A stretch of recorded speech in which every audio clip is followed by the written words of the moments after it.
तो देश के बस में आपका एक बार फिर स्वागत है। हम बात कर रहे हैं कोरोना की तीसरी लहर के बारे में। क्या कोरोना की तीसरी लहर आने वाली है? क्या हम खुद गलतियां करके उसे आमंत्रण तो नहीं दे रहे हैं? क्या हमारे देश के नेता सही नजीर पेश कर रहे हैं? इन्हीं तमाम बातों पर चर्चा चल रही है। मेरे साथ हैं भारतीय जनता पार्टी की तरफ से शाइना एनसी जी, मेरे साथ है डॉक्टर अजय कुमार, कांग्रेस के राष्ट्रीय प्रवक्ता, मेरे साथ है डॉक्टर सुनीला गर्ग जो कि सलाहकार है आईसीएमआर की, मेरे साथ हैं डॉक्टर एम वली। लेकिन सबसे पहले चलूंगा सोनू झा जी के पास। मुंबई में मेरे एक दर्शक जुड़ गए हैं। सोनू जी, क्या कहेंगे? जो तस्वीरें आप देख रहे हैं उनको देखकर आपको भी लगता है कि तीसरी लहर का खतरा मंडरा रहा है? जी बिल्कुल। मुझे बिल्कुल ये जो दृश्य चिंताजनक लग रहा है। कहीं ना कहीं लोगों में बिल्कुल एक मानसिक तनाव है जिसके वजह से लोग बाहर निकल रहे हैं और भीड़ में इकट्ठा हो रहे हैं। बट कहीं ना कहीं हमें ये मानना पड़ेगा कि अगर तीसरी वेव को रोकना है तो ये हमारी जिम्मेदारी है कि हम किस तरह इसे रोकें, क्योंकि कोरोना अभी तक गया नहीं है। संक्रमण और तेजी से फैलता जा रहा है। हम अभी भी उन देशों में से एक देश है जहां पे संक्रमण काफी भयावह रूप में है।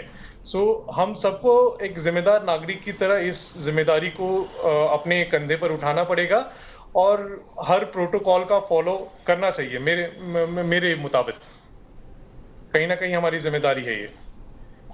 ठीक है, बहुत बहुत शुक्रिया सोनू। सीधे चलते हैं शाइना एनसी जी के पास। शाइना एनसी जी, चुनाव हमने वेस्ट बंगाल चुनाव के वक्त देखा, दूसरी लहर पीक पर चली गई, हमने उस वक्त के हालात देखे, आज के भी हालात हम देख रहे हैं। सवाल उठाया डॉक्टर अजय कुमार ने, क्या नेताओं ने सही नजीर पेश की और क्या ऐसे समय उत्तर प्रदेश में कांवड़ यात्रा का अनुमति देना ठीक है?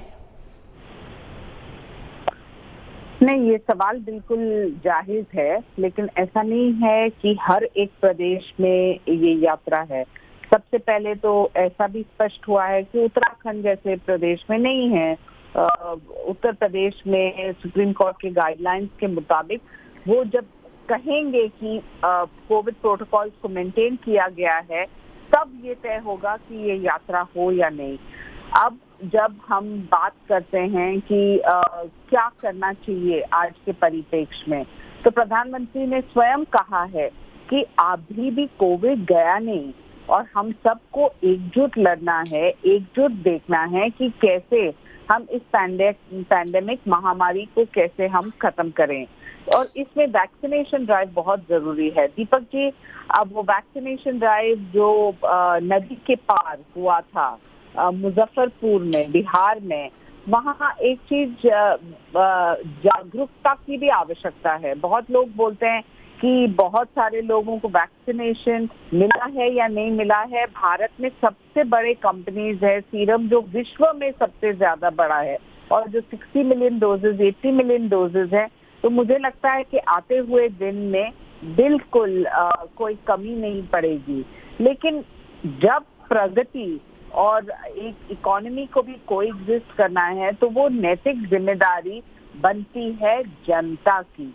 और वो जनता जानती है कि आज जब बहुत सारे एंडेवर्स हैं, जैसे कि मैं सिर्फ एक उदाहरण आपको देना चाहती हूँ कि मनसुख मांडविया जी ने जब वो बने अभी हाल ही में मंत्री, तो उन्होंने कहा कि there are two important aspects to COVID. एक कि हम देखें कि जो दूसरा लहर था उससे हम कैसे बच के रहें तीसरे लहर में, और दूसरा कि वैक्सीनेशन ड्राइव जहां प्रदेश को भी देखना है कि कांस्टेंट प्रोग्रेस जो है वो प्रोग्रेस क्या है, कि कितने वैक्सीन एडमिनिस्टर हुए हैं, कितने रिकवरीज हुए हैं, कितने पेशेंट 24 घंटे में रिकवर हुए हैं, क्या है रिकवरी रेट जो 97% था, तो कैसे ऊंचा हो जाएगा, क्या प्रोटोकॉल्स मेंटेन किए गए हैं।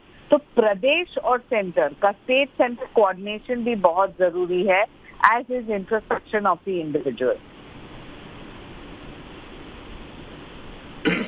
ठीक है, इंट्रोस्पेक्शन के साथ साथ स्टेट और सेंटर का कोऑर्डिनेशन भी जरूरी है। पर हमने देखा डॉक्टर अजय कुमार, इन मुद्दों पर भी राजनीति होती है। कांग्रेस के राज्य सरकारों ने कहना शुरू कर दिया कि भाई कोवैक्सीन हम नहीं लेंगे, हम नहीं लगाने देंगे। क्या ये चीजें भी जनता के मन में कंफ्यूजन नहीं पैदा करती? आपके कई नेताओं ने बोल दिया कि भाई कोवैक्सीन का तो 3rd फेज का ट्रायल नहीं हुआ, एक नेता ने बोल दिया कि भाई इसमें गाय के बछड़े का सीरम मिला है। तो वैक्सीन हेजिटेंसी तो पैदा हुई ना इसके चलते। और कई ऐसे लोग हैं जो वैक्सीन को देखते ही घरों से भाग जा रहे हैं, जंगल में छुप जा रहे हैं, नदी में कूद जा रहे हैं। गाँव में ऐसे भी दृश्य देखने को मिले हैं भारत में? दीपक जी, पहली बात यह है कि मैंने हमेशा कहा है कि यदि आप पर्याप्त मात्रा में वैक्सीनेशन कर रहे हैं, टीकाकरण कर रहे हैं, तब आप ये कह सकते हैं कि हेजिटेंसी के बारे में आप पूछ सकते हैं। जिसको जो मांग रहा है वैक्सीन उसको तो नहीं मिल रहा है, फिर आप बोल रहे हो कि जो हेजिटेंसी है।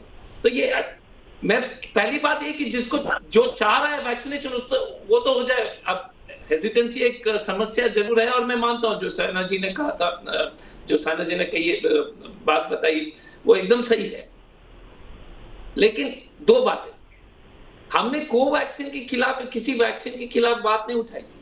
हमने कहा था, और सभी साइंटिफिक लोग, हम भी उस वैक्सीन के डेवलपमेंट में काफी, जो भी हम उस डेवलपमेंट के एक छात्र के रूप में बोल रहे हैं कि डेटा जो था फेज 2 डेटा था, उस पर अप्रूवल दे दिया, इमरजेंसी अप्रूवल। हमने कहा कि उसको जो है, जो साइंटिफिक बेसिस होता तो वो फेज 3 डेटा के अप्रूवल के बाद ही होना चाहिए। दुनिया में यही था, इमरजेंसी अप्रूवल अमेरिका में किसी भी ड्रग में बिना फेज 3 के अप्रूवल का नहीं हुआ। भारत ने जो है सिर्फ आत्मनिर्भर भारत दिखाने के लिए फेज 2 में दे दिया, वो अपनी जगह पर है। सही है गलत है वो मुझे, जो प्रोफेशनली मैं बोलूंगा, मैं जो प्रोफेशनल फेज 2 जो इमरजेंसी यूटिलाइजेशन के लिए डेटा जो अप्रूवल मिला था, ये, और ये मैं पूरी जिम्मेदारी के साथ कहना चाहूंगा, इमरजेंसी अप्रूवल फाइजर हो, जेनेंटेक हो, अमेरिकन फाइजर हो या Johnson and Johnson and all other vaccine, Novavax, सबके अप्रूवल फेज 3 डेटा के एफडीए के अप्रूवल के माध्यम से हुआ। एस्ट्राजेनेका वैक्सीन के तो बात तो छोड़ दीजिए, क्योंकि वो पहले से अप्रूव था यूरोपियन यूनियन। तो ये साइंटिफिक बेसिस पर सवाल उठाए जाना कोई गलत बात नहीं है। अगर विपक्ष अगर सवाल जिम्मेदारी तरीके से बोलते हैं कि आप, क्योंकि आप बताइए, इसी सरकार ने जो ग्लोबली अप्रूव्ड वैक्सीन फाइजर को तो 1 साल बाद अप्रूवल दिया। आप ये सवाल क्यों नहीं पूछते सरकार से कि दुनिया में जो वैक्सीन जो दिया गया था उसको 1 साल बाद आपने, क्योंकि उसने ब्रिजिंग स्टडी नहीं किया। जब इतने लोग मरने लगे तो आपने कहा कि अप्रूवल आप दे दिए। आपने अप्रूवल इसलिए नहीं दिया था कि आपकी जो साइंटिफिक टेम्पर बहुत बढ़ गई थी, आपने अप्रूवल दिया क्योंकि स्थिति खराब हो गई थी। दूसरी बात सुन लीजिए, जॉनसन एंड जॉनसन का वही स्थिति। तो हमारा सिर्फ यही कहना है कि इस देश में, और भारतीय जनता पार्टी से पूछे ना कि कोई वो नेता जो है गोबर खिला देते हैं आईसीयू के पेशेंट को, वो बड़ी साइंटिफिक टेम्पर है क्या सर? हम तो कम से कम पहुंचे नहीं ना अस्पताल में, जबरदस्ती गोबर जो है ठोस दिया आईसीयू के पेशेंट के मुंह में। और ये लगातार ये प्रज्ञा जी क्या क्या बोलते हैं कि काउ यूरिन पीजिए तो कोरोना नहीं होगा, लेकिन अपने जो बड़े बीमारी के लिए जो है बॉम्बे चले जाती है। तो हमारा सिर्फ ऑब्जेक्शन था साइंटिफिक, और कांग्रेस के लीडर्स बोल रहे कि वैक्सीनेट कराइए, हर आदमी बोल रहा है, कांग्रेस के जो है सीनियर लीडर्स हो। और कोवैक्सीन का हमारा objection phase 2 emergency approval data पर था, और वो हमेशा रहेगा कि इस देश में जो भी होगा, अगर हम अपने देश को जो ग्लोबल कमिटी ऑफ नेशंस में, नहीं, लास्ट में एक ही सेकंड मैं लेना चाहूंगा, तो ये गलतफहमी ये जो इन्होंने फैलाने की कोशिश करी है, फेज 3 का डेटा आ गया, हमें कोई आपत्ति नहीं है, लेकिन सरकार से ये भी पूछेगा कि फाइजर और जॉनसन को 1 साल क्यों लगा, और बाकी वैक्सीन को भी तो 1 साल क्यों लगा? ये भी तो एक महत्वपूर्ण प्रश्न होनी चाहिए। ठीक है, मैं सीधे डॉक्टर वाली के पास चलता हूं। डॉक्टर वाली, आपसे जानना चाहता हूं, सेकेंड वेव आपका क्या प्रेडिक्शन है, आपका क्या आकलन है थर्ड वेव के बारे में? माफ कीजिएगा, सेकेंड वेव तो हमने देख ली कितनी खतरनाक थी।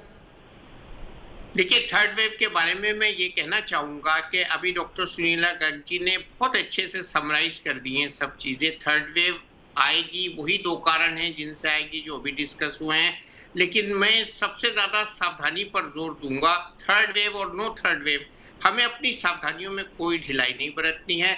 मुझे अच्छा लगा आज आपकी डिबेट में आपने अपने व्यूअर्स को इतनी अच्छी तरह से ट्रेंड किया है कि वो बहुत अच्छी भाषा बोल रहे हैं, बहुत अच्छा उनको ज्ञान हो गया है। आपके चैनल के जरिए इस समय ये मैसेज जाना चाहिए कि सबसे ज़्यादा जो लोग पहाड़ों पे चले गए घूमने, अपने घर आए वापस, भीड़ इकट्ठी ना करें, किसी भी प्रकार की भीड़, कोई भी भीड़ इकट्ठी ना करें, नहीं तो सुप्रीम कोर्ट को संज्ञान लेना पड़ता है। हमारी जनता को बहुत जल्दी आगे आके वैक्सीनेशन कराना चाहिए। बच्चों के लिए वैक्सीनेशन के लिए हमको बहुत पूरी भरपूर कोशिश करनी चाहिए। अपने बच्चों को और बूढ़ों को बचाना चाहिए। हमको कोई भी कोताही ऐसी नहीं करनी चाहिए जिसके कोरोना के फैलने में हम मददगार साबित हो।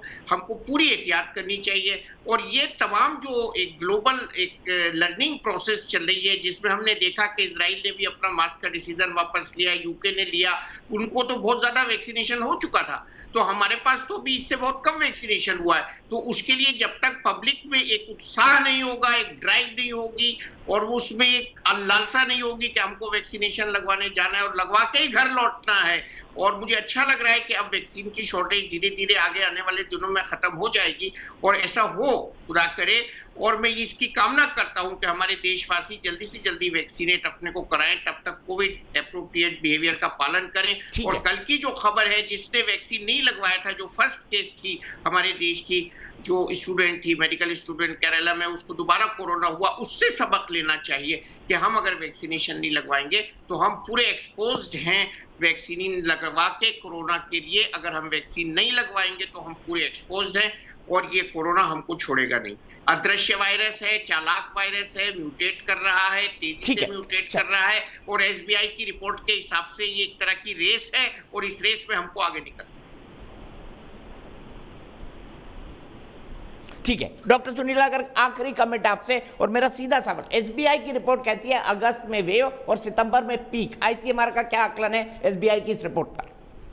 देखिए, एसबीआई की रिपोर्ट ने बहुत सारे मैथमेटिकल अजम्पशंस लिए हैं, उसमें ह्यूमन बिहेवियर का बहुत ज्यादा जिक्र नहीं है। उन्होंने बहुत सारे अजम्पशंस लिए हैं, तो उस मॉडल के हिसाब से वो कहते हैं कि जुलाई में हम 10,000 के करीब आ जाएंगे, अगस्त में हमारे केसेस बढ़ते चले जाएंगे और सितंबर अक्टूबर में हमारी जो है थर्ड वेव आएगी। परंतु ये मैं इसको रिपोर्ट को दूसरी तरीके से देखती हूँ from a public health perspective, कि जब हमारा वैक्सीनेशन बढ़ जाएगा, नंबर 1, नंबर 2, अगर हम बेसिकली हमारी सीरो पॉजिटिविटी आज की तारीख में हमारे फेवर में है करके, कि काफी लोगों को हमारा इन्फेक्शन हो चुका है।